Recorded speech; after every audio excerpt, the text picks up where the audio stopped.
tidak dikopi sebanyak siswa. Ya Meksiko ini yang saya bawa. Harusnya ada. Ini mudah-mudahan nyusul ini nanti.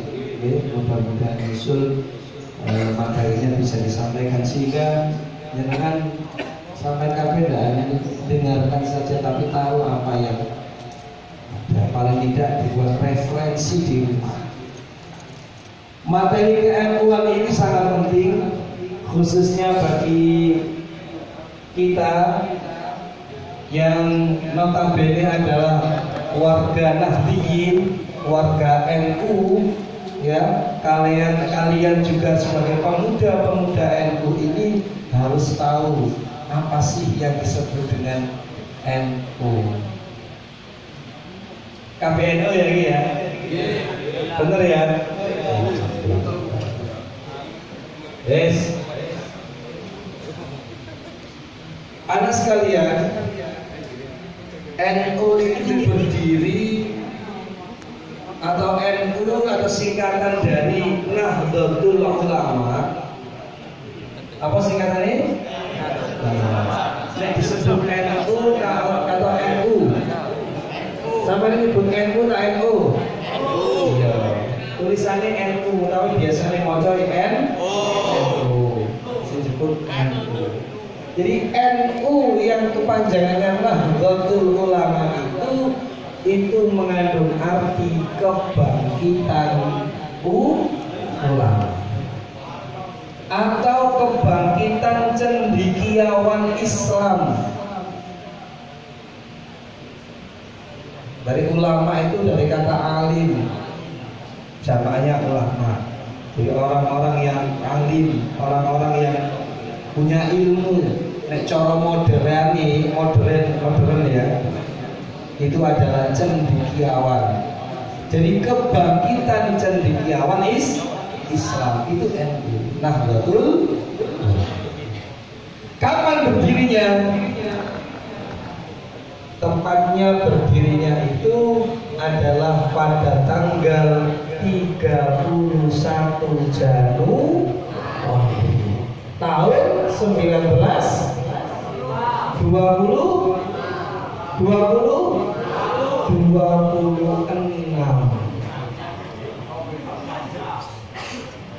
Jadi NU lahir pada tanggal 31 Januari 1926.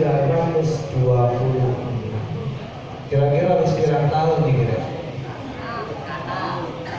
Ya, ayo ikutan. Ini anak harlah NU kemarin itu. Iya, kamu itu juga itu andil kan kemarin, walaupun menjadi pasukan. Iya, itu. Nah, anak sekalian, NU ini tepatnya didirikan oleh para ulama di kota Surabaya tanggal 31 Januari 1926 atau tanggal 6 Rajab 1344 Hijriah. Siapa pendirinya? Yang pertama Kiai Haji Hasyim Asy'ari. Kemudian Kiai Haji siapa? Wahab Hasbullah. Mesti apa lewat beri-beri dengan ya. Yang ketiga Kiai Haji Bisri Sansuri. San ya, bukan San, Sansuri. Yang keempat Kiai Haji Ridwan Abdullah. Nah, Kiai Haji Ridwan Abdullah inilah yang membuat lambang NU. Siapa pembuat lambang NU? Kiai Haji Ridwan Abdullah. Mana jadi Ridwan? Dan banyak kiai-kiai yang lain yang masuk di dalam pendiri NU tersebut. Jadi NU itu, masya Allah, kalau didirikannya itu oleh ulama-ulama yang sangat-sangat terkenal dengan keilmuannya. Ya, nah, apa tujuan didirikannya NU anak sekalian, didirikannya adalah agar berlakunya Islam Ahlus Sunnah wal Jamaah. Ini sebetulnya berdirinya NU itu dilatar belakangi atas pemikiran-pemikiran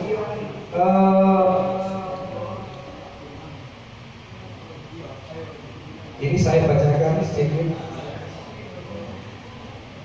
Faktor berdirinya NU itu karena ada perkembangan dan perubahan pemikiran Islam yang menghendaki pelarangan segala bentuk amaliyah sunni. Jadi pada waktu itu di kota Mekah akan diadakan semacam rapat, ya, bahwa ada pemikiran dilarangnya amaliyah sunni yang seperti saat ini yang kita lakukan oleh orang NU. Akhirnya dibentuklah yang namanya Komite Hijaz yang dipimpin oleh Kiai Haji Wahab Hasbullah menuju ke Mekah mengikuti itu. Intinya bahwa mereka menentang dan melarang, mencoba untuk merubah pemikiran itu agar supaya amaliyah yang sudah dilakukan itu tidak dilarang. Dan berhasil. Jadi Kiai Wahab Hasbullah pada waktu itu yang ditunjuk untuk menjadi ketua komite itu berangkat ke Mekah dengan beberapa delegasi untuk menuju ke sana. Anak sekalian, jadi berlakunya ajaran Islam menurut Ahlus Sunnah wal Jamaah. Ahlus Sunnah itu bagi ahli Rasulullah wal Jamaah dan sahabat-sahabatnya, dengan bermadhabkan empat madhab. Jadi NU itu punya 4 madhab, mengikuti salah satu empat madhab. Nah, di tengah-tengah kehidupan masyarakat di dalam wadah negara kesatuan Republik Indonesia ini ada di ADRT NU. Jadi pengertian ini ada di ADRT-nya NU. Jadi intinya bahwa NU ini berusaha untuk mengembalikan ajaran Islam yang murni, ajaran Islam yang berahlikan sunnah wal jamaah sesuai dengan apa yang dilaksanakan oleh Rasulullah dan para sahabatnya.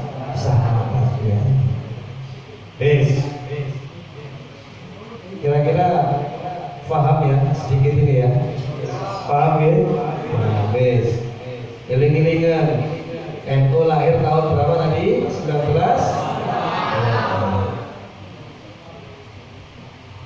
Kemudian dasar paham keagamaan NU yang menjadikan dasar keagamaan NU apa? Sumber utama yang dipakai untuk ajaran Islam Ahlus Sunnah wal Jamaah di NU ini yang pertama adalah Al-Quran. Ada 4. Yang pertama adalah Al-Quran. Sumber utamanya, ya, dasar utamanya Al-Quran. Yang kedua Al-Hadis. Ya, ini Al-Quran guys jelas dijelaskan di dalam Al-Hadis. Ya. Kemudian yang ketiga ada namanya ijma. Ijma itu kesepakatan para ulama. Dan yang keempat adalah al-qiyas atau qiyas. Ya, sesuatu yang tidak ada, menyamakan sesuatu yang tidak ada di nas dengan sesuatu yang ada nas hukumnya. Jadi begini anak sekalian,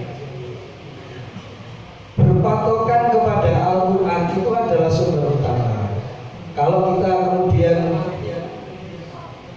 menjadikan dasar apapun, dasar pertama itu harus Al-Quran. Kita melakukan sesuatu, ya, baik secara syariat, apapun akidah, ya, maka dasar yang digunakan adalah Al-Quran. Contoh, ketika Allah Subhanahu wa Ta'ala memerintahkan kepada kita untuk melaksanakan wudu, ya, sebagai salah satu syarat untuk melaksanakan ibadah atau rukun sholatnya, ya. Allah menjelaskan di dalam Al-Quran itu wudu itu tidak terperinci, hanya membasuh muka, sebagian kepala, kemudian membasuh kaki. Nah, penjelasannya yang harus jelas yang bagaimana, maka penjelasan itu dijelaskan di dalam hadis. Sebagaimana Rasulullah kalau berwudu seperti ini, Rasulullah kalau melakukan sholat seperti ini. Nah, seperti itu. Jadi tidak semuanya yang di dalam Quran itu jelas, maka penjelasannya dijelaskan di dalam hadis. Sumber yang kedua kita ambil. Lalu kemudian hadis gak ada namanya kesepakatan ulama yang disebut dengan ijma. Para ulama kemudian berkumpul memutuskan, kalau di NU itu ada yang namanya bahsul masail, membahas masalah-masalah tidak hanya keagamaan saja, bahkan sekarang sudah lebih modern lagi, bisa masalah sosial, bisa masalah ekonomi. Bahkan kemarin saya ngomong sama Pak Nur Cahyo, Pak Akhil Cahyo, ya, polisi tidur itu sekarang dibahas di bahsul masail. Tahu polisi tidur? Ya, oleh enggak itu polisi tidur itu dibahas itu. Menurut hukum ini boleh apa enggak? Boleh ya. Tapi kemudian kalau yang seorang Allah, nah dari sisi itu ini dibahas. Tidak hanya kemudian bahas iki hukumnya apa, iki dalil apa, tidak itu. Dari kesepakatan yang Quran hadis kok kurang jelas, maka ada namanya kesepakatan ulama. Tapi ulama-ulama yang mujtahid, ya, buka kitab ini sumbernya ini dan sebagainya, ketemulah seperti itu. Lalu kok kesepakatan ulama ini belum terpenuhi atau belum bisa menghasilkan keputusan, maka ada yang namanya qiyas. Apa namanya? Qiyas. Kali-kali kan ya, sumber hukum sebenarnya ada berapa? Dan Al-Quran, hadis, ijma dan sebab ada organisasi keagamaan itu sumbernya cuma dua. Pokoknya gak Al-Quran hadis, ini gak sesuai Al-Quran hadis bid'ah. Ya, seperti itu. Kita tidak ada namanya qiyas. Menaskan hukum Al-Quran yang tidak ada, itu yang disamakan. Contoh begini, di dalam Al-Quran Allah melarang kepada kita sebagai anak untuk tidak apa ini ya, atau menghardik orang tua. Wala taqul lahuma uffin, katanya Allah dalam Quran, janganlah kamu berkata kepada orang tua. Ngomong tok nang wong tua gak oleh. Lah kalau itu tidak dibiaskan, Mas, ya. Oh, berarti nek ngomong gak oleh. Selain berarti tambah nggak boleh. Contoh, kalau wong tuane ngaplok wong tuane, ya, tambah nggak boleh. Kalau ngomong aja nggak boleh. Gitu loh. Ini namanya dibiaskan dengan hukum nas yang ada. Nah inilah kemajemukan sumber hukum Islam di NU, inilah yang menyebabkan NU ini berkembang pesat dan menjadi organisasi pertama di Indonesia yang terpisah, fleksibel, Ya, maka dari itu kalian sebagai apa namanya ini generasi NU ini harus tetap memperjuangkan seperti itu. Siap kira-kira? Siap ya? Nah, kemudian di NU menggunakan sistem bermadhab. Dari sisi akidah itu tauhid, keyakinan, ketuhanan, itu kita mengikuti Imam Asy'ari dan Imam Al-Maturidi. Ya, ini bapaknya tentang akidah, kita mengikuti itu. Kalau dari segi fikih, hukum, kita mengikuti salah satu 4 mazhab, Imam Hanafi, Imam Maliki, Imam Syafi'i, dan Imam Hanbali. Imam Syafi'i gak ngatur.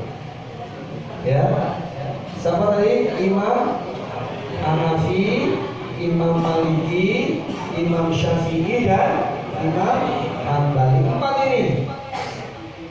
Dan kebanyakan di Asia Tenggara, salah satunya adalah Indonesia, menganut mazhab Imam Syafi'i. Ya, karena agak ringan. Ya, jadi di Asia Tenggara, khususnya di Indonesia ini, dari 4 mazhab itu, Indonesia menganut mazhab Imam Syafi'i. Ya, tapi 4 mazhab itu tetap diikuti. Ya, dari fikihnya. Kalau dari tasawufnya, akhlaknya,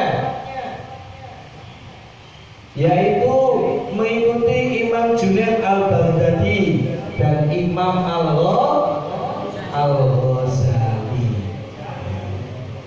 Itu ngerti gitu. Ya.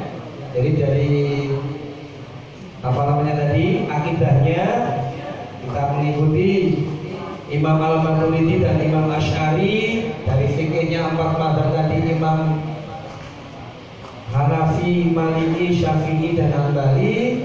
Kemudian dari segi tasawufnya, dari akhlaknya, mengikuti Imam Al-Ghazali dan Junaid Al-Baghdadi.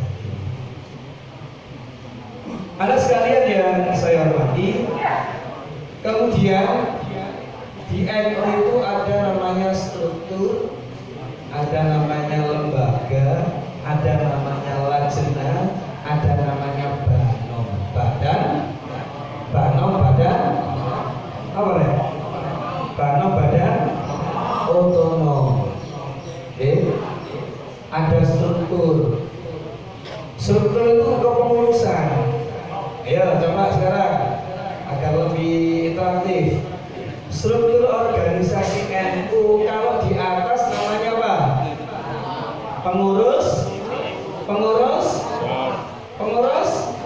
Pengurus besar, namanya PBNU. Namanya apa? PBNU. Adanya di mana ini? Pusatnya di mana? Di ibu kota Jakarta. Ya. Jadi pengurus besar. Kalau pengurus wilayah namanya PWNU. Ini ada di ibu kota provinsi. Di mana? Panjang. Surabaya. Tempatnya di ini, depannya Masjid Al-Akbar. Pada PWNU. Ya. Kalau di cabang namanya PCNU. Di masing-masing kabupaten kota itu ada namanya PCNU. Ya. Kalau di kecamatan namanya apa? Strukturnya Majelis Wakil Cabang atau disingkat dengan MWC. Ya. MWCNU itu di tingkat kecamatan. Kalau di ranting namanya pengurus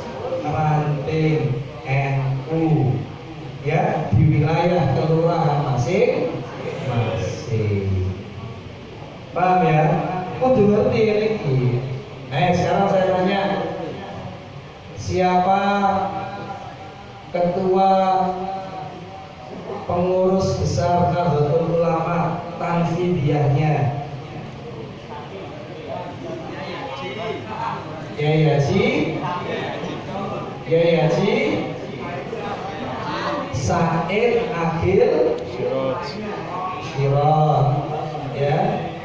Kalau syuriahnya siapa?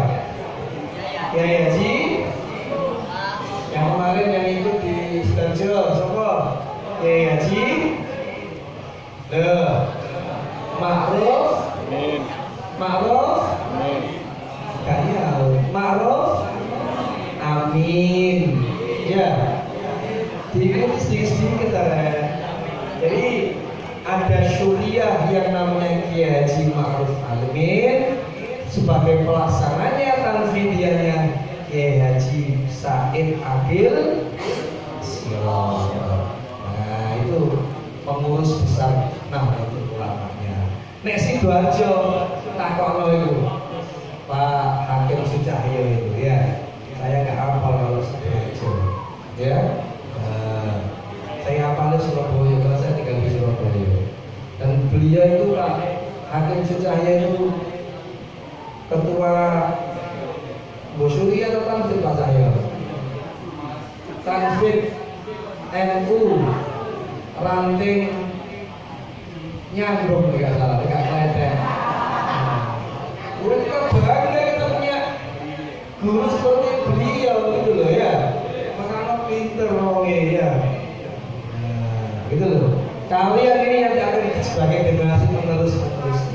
Nah, selain struktur ada yang namanya lembaga. Tak bacakan. Lembaga itu merupakan perangkat departemenisasi organisasi NU yang berfungsi sebagai pelaksana kebijakan NU, khususnya berkaitan dengan bidang-bidang tertentu. Jadi ada lembaga. Contoh, ada namanya LDNU. LDNU singkatannya Lembaga Dakwah NU. Jadi ini kalau fotokopian enak ya. Itu minimis ya. Lembaga Dakwah NU. Bertujuan untuk apa? Ya untuk melaksanakan dakwah. Ya, ini mengorganisasi tentang dakwah di dalam NU. Sekolahnya ini juga sama di YPN Katun, ya. Di YPN itu termasuk bagian dari LP Ma'arif NU, ya. Lembaga Pendidikan Ma'arif. Nah, ini menarik tentang apa ini? Pastinya apa ini? Pendidikan. Ya, malah sekolah-sekolah NU ini di bawah naungan Ma'arif termasuk JPN. Ya, YPN Yayasan Pendidikan Ma'arif NU. Mana pantas sampai DKI materi keilmuan seperti ini kudu ngerti memang harusnya. Ada lagi LSMNU, Lembaga Sosial Mabarok NU. Ingat, NU itu bergerak tidak hanya di bidang keagamaan, tetapi juga di bidang sosial, di bidang pendidikan, dan di bidang lembaga yang lainnya. Ya, yo keagamaan yo, dakwahnya yo, pendidikan yo, sosial yo, termasuk salah satunya adalah ekonomi. Nanti kita bahas sedikit ya. Ada namanya LEMNU, Lembaga Ekonomi NU, jelas ya tentang ekonomi. Ya Allah, majukan perekonomiannya warga NU. Itu juga dibahas sekalian. Jadi intinya gini bahwa NU itu gak hanya sekedar ya Allah aku sembahyang tapi tahlilan ya, sholawatan iya ya begitu, tapi juga dilihat ya Allah si perekonomian warga NU itu dikembangkan. Ya, bisa ditingkat loh ekonominya warga NU, termasuk pendidikannya lagi. Ya, Kemudian ada LP3NU, pengembangan pertanian dulu, sampai pertanian juga. Ada RMI, Rabita Ma'hadil Islamiyah, di bidang pondok pesantren. Ada LKNU, Kemaslahatan dan Keuangan NU, bahas tentang keuangan, ya. Ono HTM, apa HTM? Hay'ah Takmir Masjid. Jadi ya, lembaga ini menangani bagaimana mengelola masjid dengan baik. Terutama sekalian, terutama HTM ini banyak selain mengelola bagaimana menjadikan lembaga masjid ini sebagai tempat ibadah yang representatif dari sisi fisiknya, tapi juga strukturnya dan isinya dan semua itu bisa lebih baik. Salah satunya adalah yang dibahas juga di HTM ini adalah melihat masjid-masjid yang belum berwakaf, punya ikrar wakaf. Sebab banyak masjid itu nggak punya ikrar wakaf. Nah, nggak punya ikrar wakaf bahaya, ya. Atau ini status tanahnya ini akan jadi persoalan. Nah, ini yang menjadi pembahasan juga di HTM ini, ya. Di taman ini berjalan, ya. Saya punya teman, salah satunya itu sering turun ke bawah ke masjid-masjid untuk mensosialisasikan program kerjanya, bagaimana menjadikan masjid ini bisa berkembang dari sisi kuantitas jamaahnya kualitasnya juga baik. Nah, begini nanti ya. Ada lembaga misi Islam, pengembangan siaran Islam Aswaja seperti ini. Kalau di NU ada namanya Aswaja Center, ya. Ini ketuanya. Kalau Surabaya Jawa Timur itu Ustaz Ma'ruf. Tujuannya apa? Mengkanter jika ada fitnah atau yang dilontarkan oleh orang-orang selain yang tidak senang dengan NU, masalah amaliyah kita sehari-hari. Ada banyak Izhari. Nah, mungkin kita tahu familiar ini. Apa Izhari? Ikatan Seni Hadra Indonesia. Iya, sing terbangan gitu. Terbangan tapi gaya hadra, bukan gaya Banjari, sing gaya hadra. Ya. Ada les bumi, seni budaya Muslim. Nah, termasuk salah satunya Banjari di les bumi. Ada IPSNU, Pagar Nusa, Ikatan Pencak Silat. Nah, betul. Jadi pencak silatnya wong NU itu jenenge ya, Pagar Nusa. Dulu saya masih ingat yang langsung, karena masih ikut Pak Budi Gondrong. Lu kiai NU itu masya Allah sakti lah. Ya, kalau di Muhammadiyah ada namanya apa? Tapak suci, ya benar ya. Kalau di NU ada namanya Pagar Nusa. Ya, anak mana itu ya banyak. Tapi kalau di NU jelas itu Pagar Nusa. Dan di sana digembleng, tidak ada secara fisik, gak dirui silat kok, mencolot, tendang, pukul, tidak hanya itu, tetapi secara rohanianya juga dibina. Uang itu tidak pinter silat, tapi rohanianya tidak pinter, bahaya mas. Iya benar, bisa ngantepi uang terus. Itu ya, makanya di Jakarta adalah selain pinter pencak silat di kiri ya kuat, dohir batinnya itu kuat.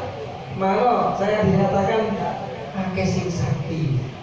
Ya ini kita sakti. Waktu mungkin kalian belum lahir ya. Saya masih kecil juga, ingat saya sejak ada peristiwa ninja dulu itu, masya Allah. Ya, yang banyak menculik ya guru-guru ngaji itu ya. Ini punya peran. Ya, kiai-kiai kita apalagi maaf di zaman penjajahan, ya di zaman penjajahan pada waktu itu peran para ulama ini masya Allah. Ya, bambu runcing yang hanya sekedar bambu itu bisa menjadi senjata. Ya, kenapa? Tidak hanya bambu runcingnya saja, karena ada di dalamnya itu selain hati yang memang mental untuk berjuang lillah karena Allah, berani mati. Ya, memang ada ijazah yang diberikan, doa para kiai pada waktu itu berjuang melawan penjajah. Bayangkan, jenenge bambu runcing melawan meriam. Ya, ini meriamnya Meriam Belina.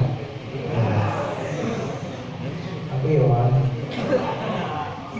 Ya, begitu. Bambu runcing itu bahkan dalam sejarah perjuangan yang membunuh siapa? Jenderal Malabi. Ya, pada perang 10 November itu adalah santri. Santri itu cuma karena ya jadinya santri, membunuhnya dengan apa? Iya, jadi ya bunuh diri, maksudnya bunuh diri itu membunuh sekaligus dia mati pada waktu itu. Ya, setelah lembaga ada namanya Lajnah. Jadi Lajnah itu perangkat organisasi NU untuk melaksanakan program menangani penanganan khusus. Jadi kalau lembaga-lembaga tadi departementalisasi organisasi, ini menangani lembaga khusus. Apa saja? Yang pertama ada namanya Lajnah Falakiyah. Ini menangani tentang falak, penentuan 1 Hijriah. Bahasa Jawa ini singgawe tanggalan. Ya, singgawe tanggalan, menentukan 1 Hijriah, menentukan awal Ramadan dan akhir Ramadan. Itu namanya Lajnah Falak. Ya, sing biasa ngintip apa? Ngintip bulan dulu ya. Nah, itu bagiannya Lajnah Falakiyah. Ya, Lajnah Falakiyah nanti awal Ramadan terus diintip, menit akhir Ramadan yo ngintip maneh. Menetapkan satu Syawal. Ini bagiannya Lajnah Falakiyah. Ini udah pinter-pinter ini. Nek gak ada ilmu falak, masya Allah gak bisa. Ya. Jadi ilmunya juga mumpuni. Ya. Nah terus kemudian kok ada perbedaan dengan teman-teman yang di Muhammadiyah. Itu perbedaan itu wajar. Ya, perbedaan itu wajar. Tapi dasarnya sekalian yang perlu saya sampaikan kepada sampean memang berbeda. Kalau teman-teman Muhammadiyah itu melihatnya itu dari hitungan hisab, tapi kalau kita harus melihat bulan, ya, melihat bulan dulu. Dihitung tetap, tapi itu yang dilihat dulu, ya. Nah, kemudian yang kedua Lajnah Taklif wan Nasr. Ini bertugas menulis karangan, membuat buku dan lain sebagainya. Ini Lajnah. Ya, ada Lajnah Kajian Pengembangan Sumber Daya Manusia, Lajperdam. Ya, untuk mengembangkan SDM orang-orang NU, sumber daya manusia NU. Diadakan pelatihan, ya, diadakan workshop dan sebagainya, ya, dan sebagainya termasuk kader-kader NU-nya ini, ya. Kemudian Lajnah Penyuluhan Bantuan Hukum. Nah, demi kasus di sini kita bisa masuk dalam ini. Ada namanya lajnah zakat, infak dan sedekah. Ini biasanya bergerak posoan ini. Nah, yang terakhir ada namanya lajnah bahsul masail diniyah. Nah, ini tadi saya sampaikan awal, lajnah inilah yang membahas masalah-masalah, persoalan-persoalan yang ada di sekitar kita ini. Ya, tujuannya apa sih dibahas seperti itu? Agar bisa memberikan kemaslahatan kepada manusia. Sampai kemarin itu dibahas itu. Polisi tidur itu hukumnya apa? Nah, itu ya sampai begitu. Ya, sampai dibahas seperti itu. Nah, masalah halal haram itu sudah biasa. Babi halal, babi haram itu biasa dibahas. Ya, tapi yang lebih mendetail, lebih bersifat apa ini ya? Substantif ya. Ke masyarakat yang bisa seperti apa ya dalam sekalian? Cloning, bayi tabung itu dulu juga pernah dibahas. Oleh nggak bayi tabung itu? Orang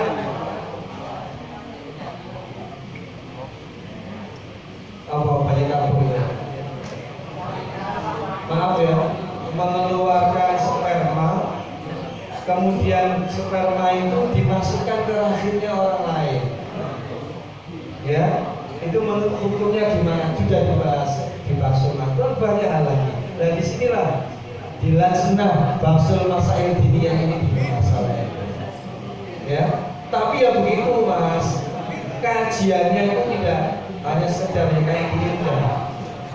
Persiapannya banyak, kitab-kitab yang disiapkan itu masya Allah banyak sekali. Ya, gak hanya kitab kuning, kitab putih barang-barang. Sekarang yang keempat, selain struktur lembaga lajnah, ada yang namanya badan utuh. Jadi sebetulnya namanya badan utuh itu badan di luar NU, tapi masih menjadi bagian dari NU. Namanya otonomi. Ya. Perangkat organisasi NU yang berfungsi membantu, nah ini membantu melaksanakan kebijakan NU khususnya berkaitan dengan kelompok masyarakat tertentu. Nah, banom ini yang sekalian, ini punya AD sendiri-sendiri. Ya, makanya di luar NU tapi punya AD sendiri. Tapi kalau lajnah lembaga dan struktur tadi masuk di dalam NU-nya. Apa saja bahannya? Yang pertama, Fatayat NU. Fatayat ini adalah apa ya Fatayat ini ya? Aku oleh ngomong ya, mbak wong NU. Jadi Fatayat mbak, ya umurnya ini bisa 30 ke atas. Ya, itu Fatayat. Mbak, bahasanya mbak lah ini gampang-gampangan naik. Aku terang-terang paham ya. Ngomong. Nah, nomor 2, gandengan Fatayat, apa jenenge? BP Ansor, cacae NU. Jadi cacae NU. Jadi usianya ya sekitar itu 30 ke atas. Ono mana ibuke sapa jenenge? Muslimat NU. Nah, nek muslimat itu ibu sampean itu muslimat. Nek mbakine jenenge Fatayat. Nek cacahe jenenge Ansor. Nah, lalu sampean iki apa jenenge? Apa jenenge? Ibnu dan IPPNU. Nah, sampean kabeh ini namanya Ibnu dan IPPN. Itu termasuk banom. Badan otonom berdiri sendiri. Ada AD/ART-nya, anggaran dasar, anggaran rumah tangganya sendiri. Ya, dulu Ibnu itu singkatan Putra Nahdlatul Ulama. Kalau IPPN itu singkatan Ikatan Putri-Putri Nahdlatul Ulama. Sekarang sudah berubah. Mulai tahun 2003, kalau tidak salah ya maaf kalau saya salah. Tahun 2003 istilah IPNU IPPN itu sudah berubah, lebih berkembang, bahkan bisa masuk ke lembaga-lembaga sekolah. Maka IPNU disingkat Ikatan Pelajar NU. Jadi pelajar, ya. Kalau IPPNU Ikatan Pelajar Putri NU. Jadi lebih lebih luas.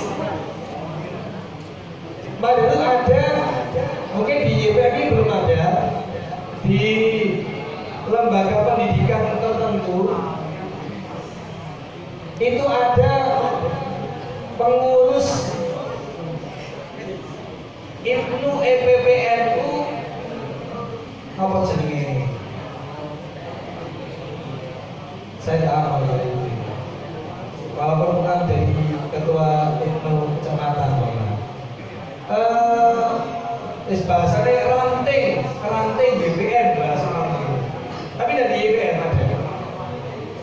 Jadi Ikatan Pelajar NU, contoh aja ya, ranting YPN.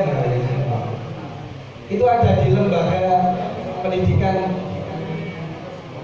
di Surabaya ada. Mungkin yang di YPN belum didirikan. Mungkin NU-nya IPNU IPPN-nya belum masuk ke sini. Nanti bisa Pak Rizky kan pengurus IPNU, ya. Taman Pak Rizky itu pengurus IPNU. Mungkin sudah naik ke Ansor, ya, begitu. Ada lagi Jamiah Al-Tariqah Al-Mutabarrah An-Nahdiyah, jadi Tariqah. Kemudian ada JIH Jamiah Qura wal Hufat. Ini menangani tentang ahli-ahli tilawah, qari dan penghafal Al-Quran. Ya, ada namanya Pergunu, Persatuan Guru NU. Ada Pergunu, termasuk guru-guru YPN bagian dari Pergunu, ya, Persatuan Guru NU. Dan yang terakhir ada namanya ISNU, Ikatan Sarjana NU. Ini semuanya badan otonom, punya anggaran dasar, anggaran rumah tangga sendiri. Ini memang tidak satu struktur dengan NU, tapi membantu NU dalam melaksanakan tugasnya pada masyarakat tertentu. Ya, mungkin ibu-ibu sampean yang biasa Jumatan atau Kemis anak pengajian itu jenenge muslimat NU, ya. Orang sing fatayatan, orang sing ansora, ya, dan sebagainya. Ini bentuk struktur lembaga Lajna dan Banom dari NU sebagai wacana dan sebagai wawasan kalian, agar supaya nanti sebagai orang-orang NU, pemuda-pemuda NU ini tahu, nek ditanya model ini apa, paling tidak kalian paham, kalian ngerti dan tahu itu saja.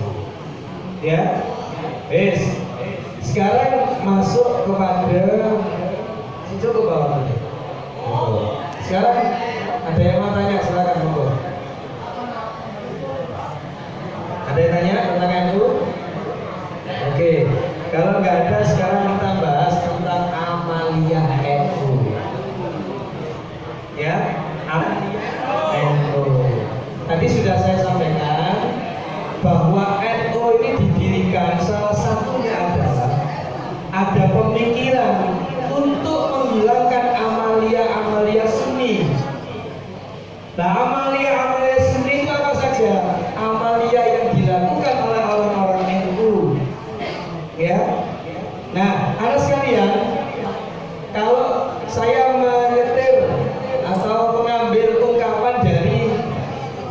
Yai Haji Ahmad Jamaluddin, Yai Jamal, pengurus pondok Tambak Beras. Beliau mengatakan begini, Mas Arya. Dengarkan ya, dengarkan. Saya ambil sekiranya. Kita amalkan saja Amalia NU. Yang penting kita punya pegangan, dua pegangannya, dua dasarnya. Tidak usah kita dengarkan mereka. Kalaupun ada orang yang bid'ah-bid'ahan, kita biarkan. Sepenting awak dewi lakoni, oleh awak dewi pegangan. Coro arek sekolah itu dua apa ya? Dua kitab ya. Ngomong bid'ah jatuh, sepenting lakonone amalnya, katanya Yai Jamal begitu. Ya, wis gak usah no. Yang penting kita punya pegangan untuk melaksanakan amaliyah NU tersebut. Nah, dari beberapa amaliyah NU itu, apa saja ciri khasnya NU? Yang pertama, apa yang kita siji tahlilan. Tahlilan itu kata apa ya? Kata benda ya? Iya, kata benda ya. Tahlilan itu dari tahlil. Tahlil itu kalimat tauhid, la ilaha illallah. Wong Jawa, karena ini tahlilan itu adalah serangkaian kegiatan, ya, serangkaian kegiatan membaca ayat-ayat Al-Quran, ya, membaca ayat Al-Quran yang ada di dalam Al-Quran tersebut, ya, dirangkai jadi satu, dirangkai untuk apa misalnya? Untuk mendoakan, untuk berdoa, tahlilan. Tapi ingat, giling-giling, ngono, nek wong tahlilan, sing diwaca sing utama mesti kalimat tahlil. Nek ana tahlilan gak maca la ilaha illallah, iku gak tahlilan jadi. Ya, disingkat ya apa? Itu kan strukturnya mulai maca Fatihah, An-Nas, Al-Falaq, Al-Falaq, An-Nas dan sebagainya. Itu pasti ketemu dengan baca kalimat tahlil. La ilaha illallah. Begitu. Ya. Dan itu ada dasarnya semuanya. Yang kita baca itu ada di dalam Al-Qur'an. Nah, kalau kemudian ada orang membid'ah maca tahlilan itu, ya. Loh, daripada tahlilan, daripada karaoke ya, wong radio, apa yang tahlilan? Mari Bapak-bapak, ini nanti sampai tujuh harinya saya undang dengan semuanya untuk karaokean bersama di rumah duka dengan nyanyi lagu-lagu koplo, ya, diiringi dengan new Bapak-bapak. Ya, kira-kira lu ya apa kalau lele? Para bapak, saudara-saudara kamu lihat disuruh kali sofikil musibah, maki mulai dari sampai pun dari pun mau stabil Allah. Insyaallah, sedih baca Al-Fatihah. Api betul? Al-Ikhlas api enggak? Daripada monggo sama-sama kita dino dan jutaan sama-sama. Ayo begitu. Oh, diwaca api. Saya sampai diwaca tahlilan itu api. Makanya caranya jangan benar. Sepakat lah, kok dipegang. Kalau sedih, masih ngomong bid'ah, ngomong ujar, ngomong Islam. Ya, kita punya pegangan, kita punya guru kita juga punya guru dan sebagainya, gitu.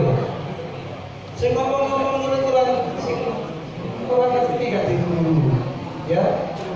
Nah, gitu lah ya, paham ya Mas ya? Nah, sampean nek iso ayo sing sregep dadi arek metal. Ya, metal ini ya. Metal itu duduk menek talang tapi iso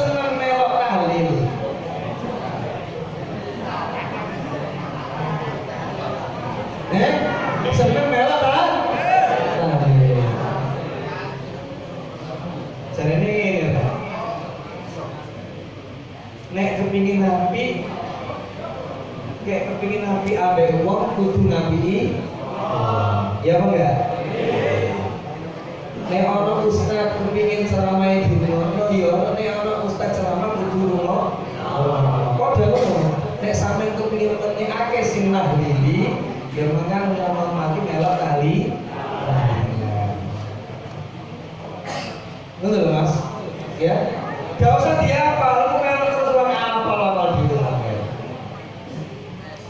di dalam bentuk kita berdoa ya berdoa kepada Allah untuk yang meninggal dunia. Apa bisa doa kita diterima? Bisa. Kalau nggak bisa kenapa ada apa namanya sholat jenazah?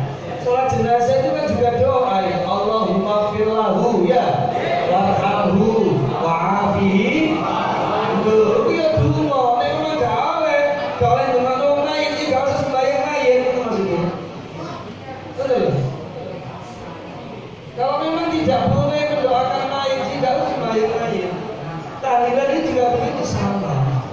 Ya, yang dibaca adalah ayat-ayat Al-Quran, bukan buatan manusia. Semua itu adalah dari Allah Subhanahu wa Ta'ala. Wes, sing nomor loro, aku ambil aneh. Termasuk tahlilan yang kirim dua kilo kan ya. Ila hadratin Nabiul Mustafa ya Rasulullah SAW khususon ila ruhi dan sebagainya oleh itu wis lakonono tugas wedi ya itu amaliyah kita teman-teman Muhammadiyah ini ya maaf ya saya pernah baca buku bahwa buku yang dikeluarkan oleh Kiai Haji Ahmad Dahlan sebagai pendiri Muhammadiyah tahun 1925 itu kaifiyahnya kode wong itu. Jadi Muhammadiyah tahun 1925 yang ada dalam bukunya Kiai Haji Ahmad Dahlan itu sama dengan NU. Yo seneng tahlilan, tarawih yo 20, sembahyang subuh kunut. Tetapi setelah dibentuknya lembaga tarjih oleh Muhammadiyah itu baru berubah ya Muhammadiyah kali tahlilan ya Muhammadiyah subuh kali ini wolu ya seperti itu sebetulnya kalau menurut Kiai Haji Ahmad Dahlan Kiai Haji Ahmad Dahlan dengan Kiai Haji Hasyim Asy'ari pendiri NU itu sak guru gurune siji Kiai Haji sapa Soleh Darah. Jadi gurune Kiai Haji Hasyim Asy'ari, Kiai Haji Ahmad Dahlan sama Ibu Kartini itu satu guru Mas. Amaliyane yo padha. Cuma karena anak buah sing misor-misor iku ya karena katanya profesor siapa dari PP Muhammadiyah itu kita ini bukan Dahlaniyah katanya kita ini Muhammadiyah jadi gak harus niru Kiai Haji Ahmad Dahlan loh kan sudah berubah tapi bagi orang NU tidak mulai sejak berdirinya NU sampai sekarang kaifiyahnya tetap sama sebagaimana yang telah digariskan oleh Hadratus Syekh Kiai Haji Hasyim Asy'ari. Kira-kira lebih moderat mana? Ya lebih moderat NU. Gitu loh. Mana nggak seperti tahlilan ayat dilakukan. Ya, nomor loro apa mana? Ziarah kubur. Walaupun dia Rasulullah pernah melarang, tapi akhirnya Rasulullah membolehkan. Membolehkan itu dulu kan bagi perempuan, melarangnya bagi perempuan. Untuk nahi apa itu? Untuk nahi ziarah kubur fazurwa. Awalnya melarang, tapi sekarang membolehkan. Tapi ini nek ziarah kubur mendatangi makam-makam aulia, ya, ojo keliru niati. Niati tetap jalur nang Gusti Allah. Niati tawasul. Betul kan? Ya. Itu niati. Ojo jalur ke Gusti. Aku tunggu ya. Ilmuku aku lulus. Yo gak ngono, jalur nang Gusti Allah. Cuma tawasul. Rasul dan salafus sholih. Ya, apa nyampe, wes mulai loh, gampang-gampang. Ya, istighosah itu minta pertolongan. Ojo dipleset loh ya. Iki ono wong melesetnya istilah istighosah. Ya, dari ini istighosah itu istigoyang suami basah dari ini. Istighosah itu minta pertolongan. Ya, yang dibaca juga kalimat-kalimat thayyibah, asmaul husna, sholawat nariyah, sholawat munjiyah, dan banyak lagi yang dibaca. Ya, nek belum ya wis, pokoknya wong ae nglakoni ya udah. Kunut subuh. Kamu ada kunut subuh enggak? Sing sembahyang subuh. Ya sing enggak sembahyang subuh. Yo kali kunut enggak sembahyang. Ya, kunut subuh. Ada kunut subuh, ada namanya kunut nazilah. Kunut nazilah itu dibaca jika keadaan dalam negara dalam keadaan genting. Ini beberapa minggu yang lalu di masjid yang notabene Muhammadiyah, Masjid Muhajirin Perak Barat sana, itu hampir setiap sholat fardu dibacakan kunut nazilah. Kenapa? Ini negara ini rotok genting mas. Ya, rotok genting ini kalau ini, mohon maaf nih, kalau saya salah mohon maaf nih. Ini sebabnya Habib Rizik ini. Ini kalau Habib Rizik ditangkap, maka semua pengikutnya akan bergerak, berani mati, iso perang. Maka diadakan kunut nazilah dalam keadaan genting. Nah kita menggunakan kunut dua dalam keadaan genting, menggunakan kunut nazilah. Dalam keadaan rutinitas kita menggunakan kunut subuh. Allahumma hdini fiman. Itu doa sebetulnya. Ya. Nah, gitu ya. Nomor 5, nalkin mayit. Ya, mau sing pinter nalkin mayit ini. Ya.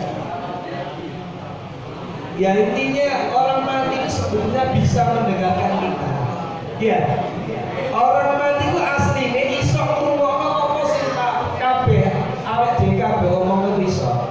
Cuma gak sejawab. Nek sejawab melayu kabeh, termasuk Pak Modini. Iya. Kan ditonton ini ya oleh agak senang kan. Mungkin yang mainan kemarin. Ya, yang dulu. Siapa sih iso beda? Buat. Bisa lagi nih. Coba.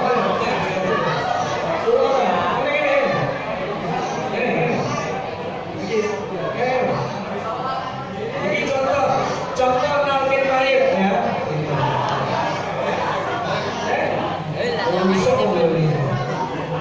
Ya. Diruni ya.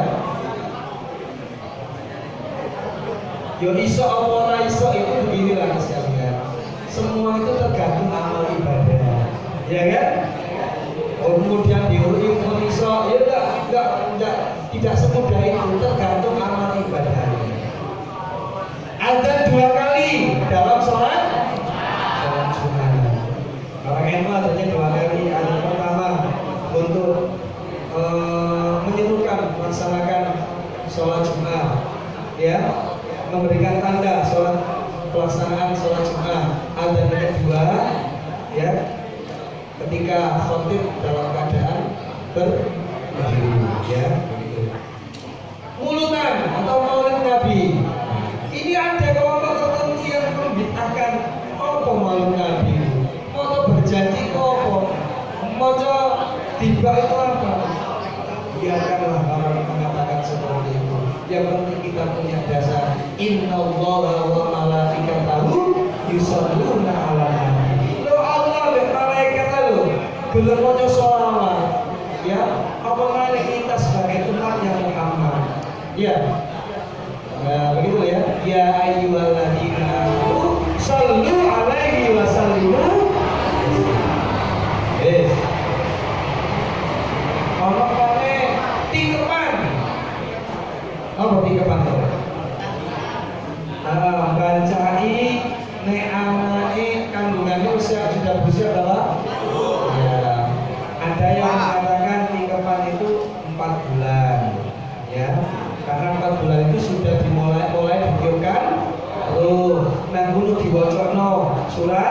Yasin, surat Maryam, surat Yusuf. Api apa enggak mau coba dulu? Api timbang di tanggapno. Ini apa mana? Ya, undang wong diwacana surat Maryam, surat Yusuf, ya, didongani kan selesai api itu. Ya, daripada bacakan yang tidak benar, itu sudah menunjukkan ajaran kita, menanamkan dengan ruh yang ditiupkan oleh Allah itu mengetahui. Nah, begitu ya, tingkapan. Nomor loro, ono nilai loro apa? Soda. Mosok mari undang wong gak dikeki apa-apa. Ngono ya. Nah, sedekah kan juga ganjaran. Baik apa enggak sedekah? Baik, apa sedekah semua ke. Kirim donga tawasul haul ya. Salat Id di masjid. Salat Id di masjid. Ku Amalia NU ya. Nek ana salat Id di lapangan bukan Amalia NU. Tarawih 20 rakaat. Sebetulnya mas sekalian, maaf ya, memang tidak ada klaim. Klaimnya begini, nek 20 itu tarawih NU, nek 20 itu tarawih Muhammadiyah, ada asli. Ya,